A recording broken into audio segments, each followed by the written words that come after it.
It was now time for us to make our return journey. This part of the expedition would be different, as we would drive through rural France, taking in the sights of the national parks and the day-to-day life of the beautiful old villages and towns. This would give us all a time for reflection.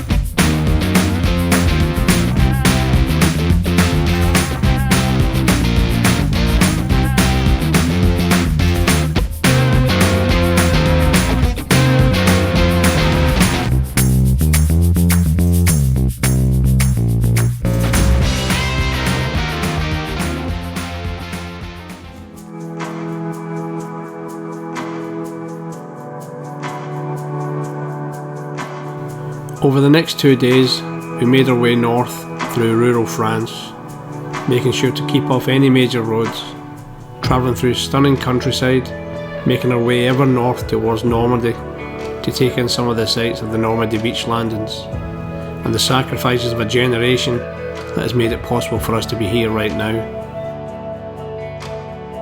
Of course, the veterans taking part in this expedition had made their own sacrifices and have suffered the hidden wounds of war.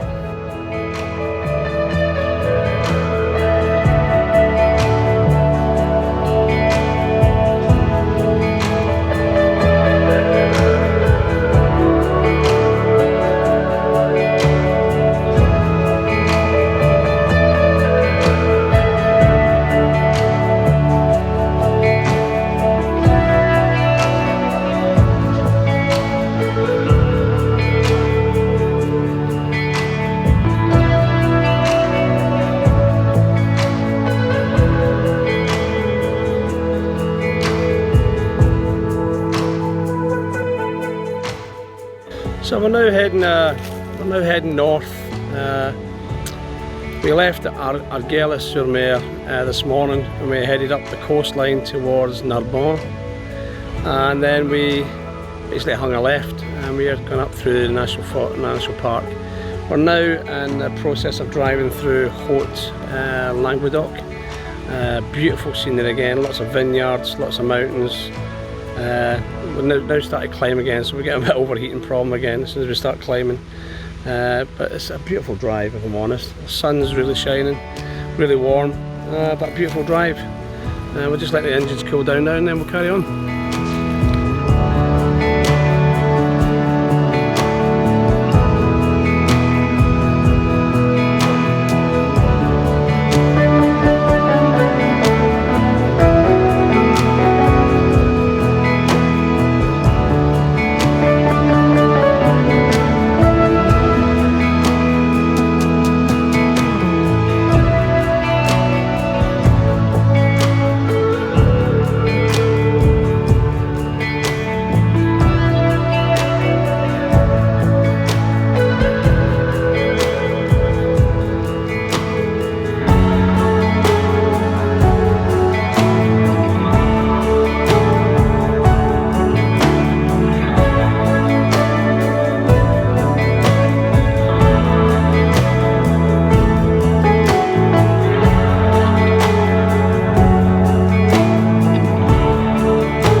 Just go through the gorges of Tarn.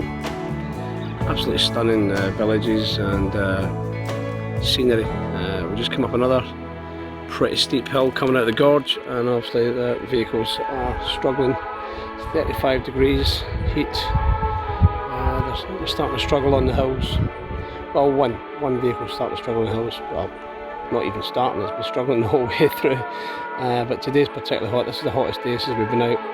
35 degrees as you've seen, and a village come through the village there. So pretty damn hot, but great scenery and a great drive today.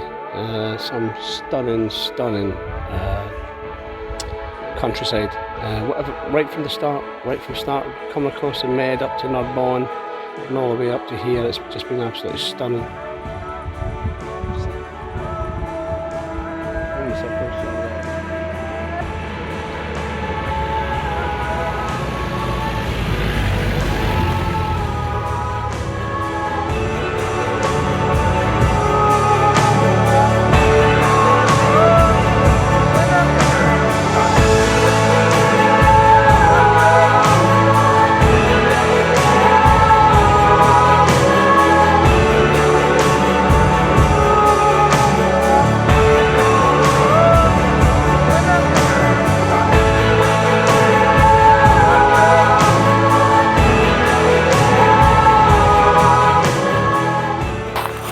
So this was the site of a tank battle in 5 Wiltshire Regiment.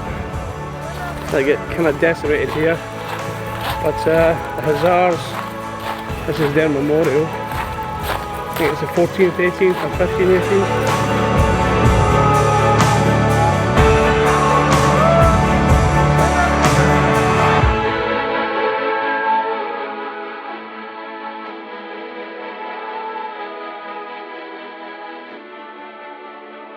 So here we are once again. We've drove from Argelès-sur-Mer in the south of France, and we've now reached Overland in Normandy, which is where the Mulberry Harbour is. Beach. You can just see, yeah, I think it's Gold Beach, and you can see part of the Mulberry Harbour down there. There's one of the pontoons in the harbour down there.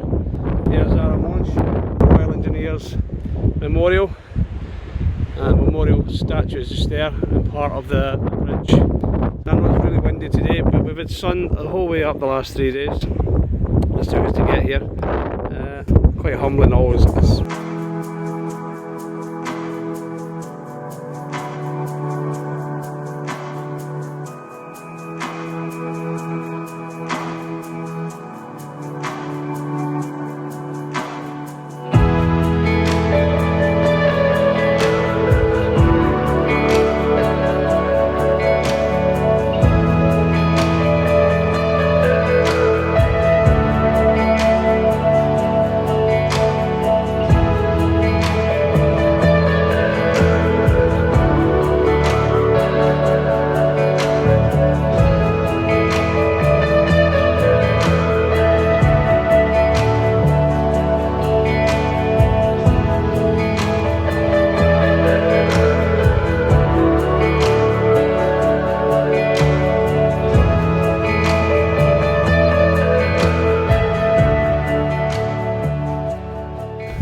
Walking around what was the German defences at Pointe du Hoc.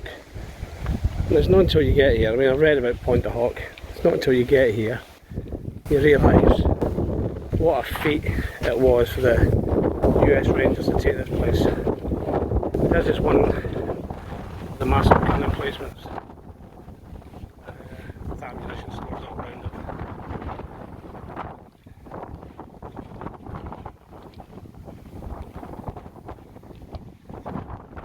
See the scale, the craters from the artillery. There you go. Very windy, so I hope you can hear me. There's little bunkers everywhere. Look at the size of that. Look how deep the concrete is. And there was your gun just in there. Ammunition bunkers either side. It's been totally obliterated. You can just imagine the explosion. And just around the corner here is the main command post for the whole area.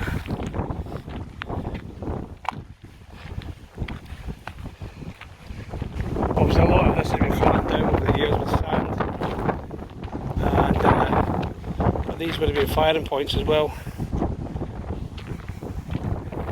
You can see just the front of the command post. Machine gun post there. That one had a little metal lid on it with the machine guns.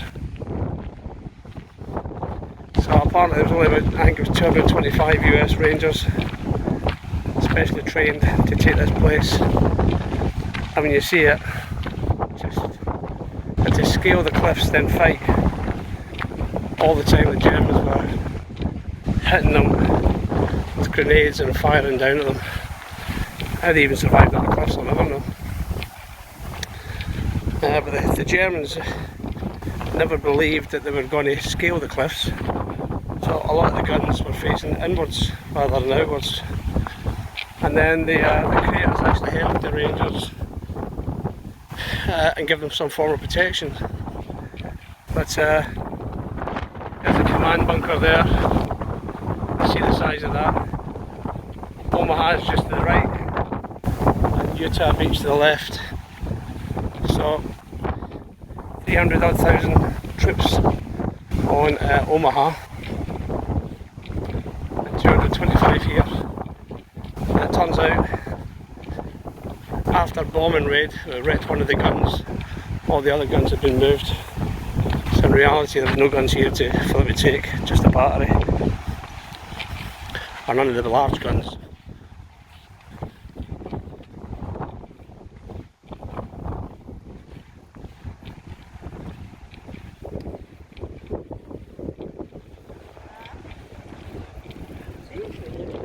Here's just one of the craters, just in front of the command bunker there.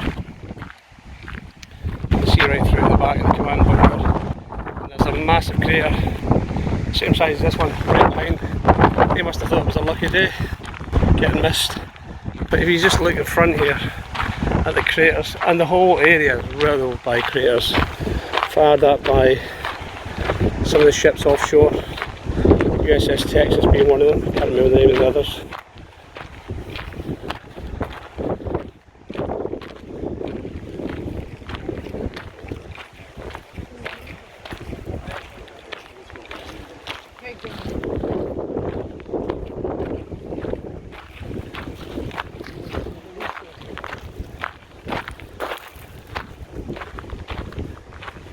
And this here is a monument the French put up to the US Rangers. On top of another bunker.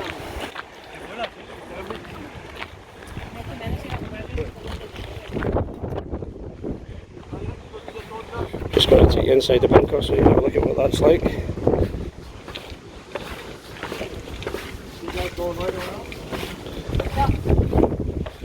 Hello.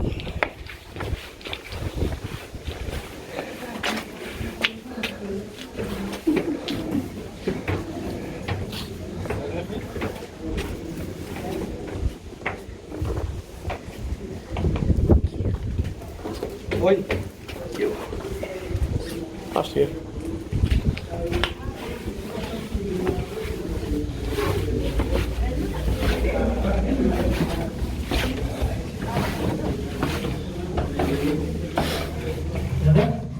This here is a killing hole. It would have fired up the steps there.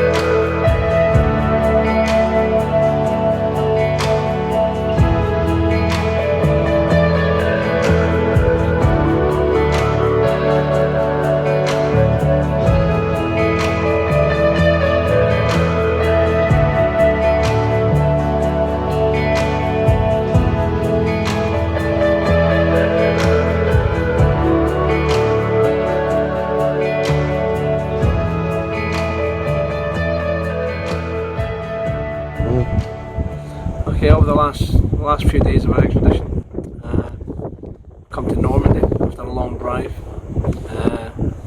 It's been quite a humbling experience. Yesterday we went to Carntan, and we went to the D-Day Experience Museum at Dead Man's Corner. Very humbling, one of the best we've been to, if I'm honest. Then from there we went to Saint Mère-Église. We went to the Airborne Museum. And then we went to, where did we go after that? Pointe du Hoc. Oh, then we went to Pointe du Hoc, which for me was probably the most humbling places I've ever been, and that's hard to say with where we are right now at Omaha Cemetery. But Pointe du Hoc, well, all the places I've mentioned you come and visit, you know, it's incredibly humbling. I'm going to go and do the British ones later on today, and we've done some of them before, but we missed out on Omaha Cemetery last year when we were here, and I have to say it's just staggering, staggering. And if Billy can pan round and just show you the beach, this is where the German defences would have been.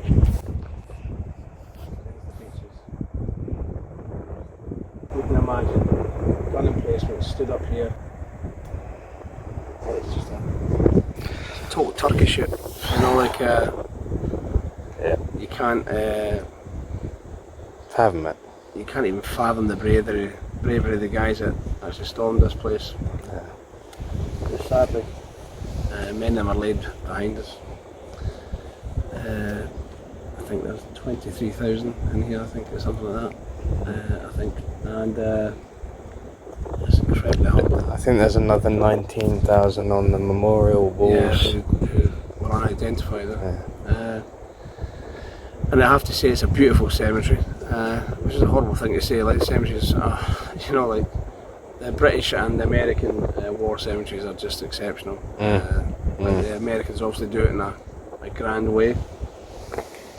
The monuments and the visitor centre. Something that's missing in some of the British cemeteries, the visitor centre. Certainly a lot with the World War One stuff as well. And I think the visitor centre here is exceptional. Oh yeah. So if you're going to come here to Normandy, make sure you take in the ones I've said, because they are unbelievable. Do it, definitely. So, heading back today, this is our last day. 11 o'clock ferry tonight, and then we'll be back in the UK at about 28 to 7, something like that. Tomorrow morning. It's been a pretty good expedition, I find. As with all expeditions, like, yeah, people rub each other the wrong way at certain times, but that's just all part of it. It's how we get through. That's the main thing.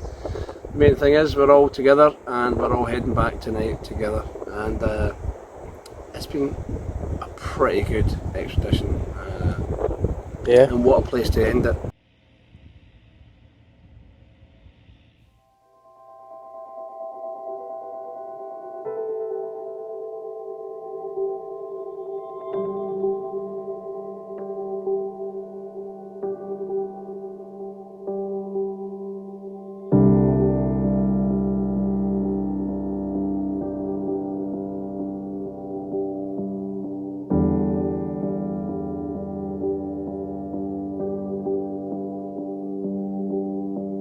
The veterans taking part in our expeditions have lived with adventure in their time in the military,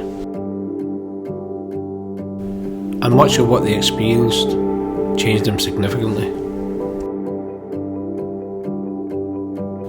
And it's this sense of adventure that moulded the way they think and act. On leaving the military, for most, that adventure ends.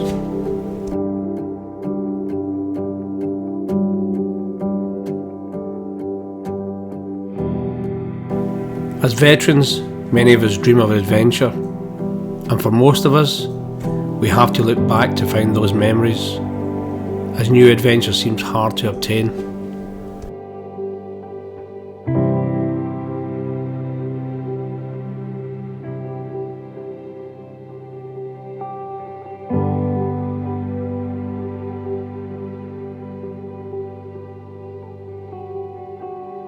This is where our expeditions play an important role. The unobtainable becomes something you can see, touch, and feel.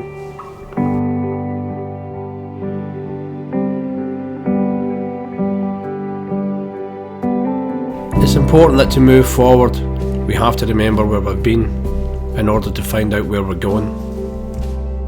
Concentrating on what we have and not what we don't have. Knowing we are not bound by any perceived limitations, and rediscovering our own abilities.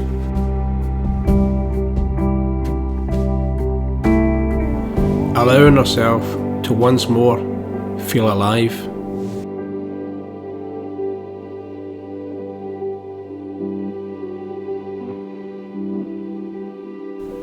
The experiences we encounter on expedition are a stark contrast to our daily lives, and it's creating these new positive memories that enable veterans to grow within the setting of an expedition.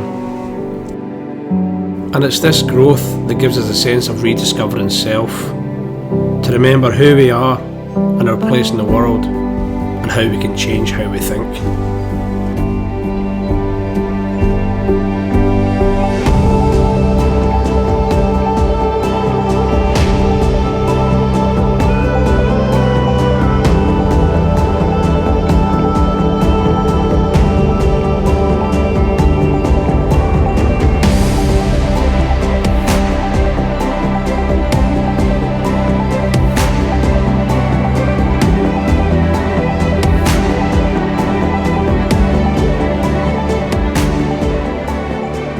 It's important we remember the past, but not allow it to hold us there. To find new ways to move forward by creating new positive memories, like being on an expedition with like-minded people, finding our place within the group, just like we once did in the military. Realising we belong to something bigger than self, where we can contribute and at the same time learn, helping ourselves by helping others.